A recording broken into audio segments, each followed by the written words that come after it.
ফিলিপাইনে শক্তিশালী ভূমিকম্পে অন্তত ৬৯ জন নিহত হয়েছে, আহত হয়েছে প্রায় ১৫০ মানুষ। এছাড়াও নিখোঁজ রয়েছে অনেকে। মঙ্গলবার স্থানীয় সময় রাত ৯টা ৫০ দেশটির মধ্যাঞ্চলে এই ভূমিকম্প অনুভূত হয়। রিক্টার স্কেলে এর মাত্রা ছিল ৬.৯। তবে নিহতের সংখ্যা আরও বাড়তে পারে বলে আশঙ্কা করছে সংশ্লিষ্টরা। ভূমিকম্পটির উৎপত্তিস্থল সেবু দ্বীপের উত্তর প্রান্তে বোগো শহরের কাছে বলে জানিয়েছে যুক্তরাষ্ট্রের ভূতাত্ত্বিক জরিপ সংস্থা ইউএসজিএস। এএফপি এর প্রতিবেদনে বলা হয়, ফিলিপাইনে সংঘটিত ভূমিকম্পের উৎপত্তিস্থল ছিল বোহল প্রদেশের কালাপে পৌরসভা।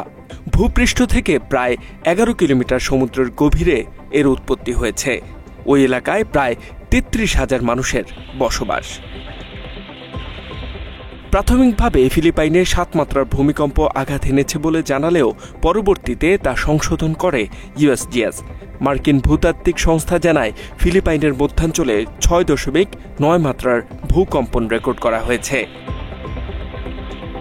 প্রশান্ত মহাসাগরীয় সুনামির সতর্কীকরণ কেন্দ্র বলেছে, ভূমিকম্প থেকে তাৎক্ষণিকভাবে বড় ধরনের সুনামির হুমকি নেই, এজন্য বাড়তি কোনো পদক্ষেপ নেওয়ার প্রয়োজন নেই।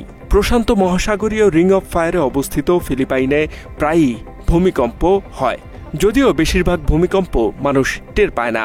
রিং অফ ফায়ারকে ভূমিকম্প এবং আগ্নেয়গিরির সক্রিয় অঞ্চল হিসেবে শনাক্ত করেছে মার্কিন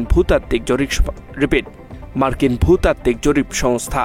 তবে ওই অঞ্চলে হঠাৎ করেই বড় ও বিধ্বংসী ভূমিকম্প সংঘটিত হওয়ার আশঙ্কা করছে বিশেষজ্ঞরা।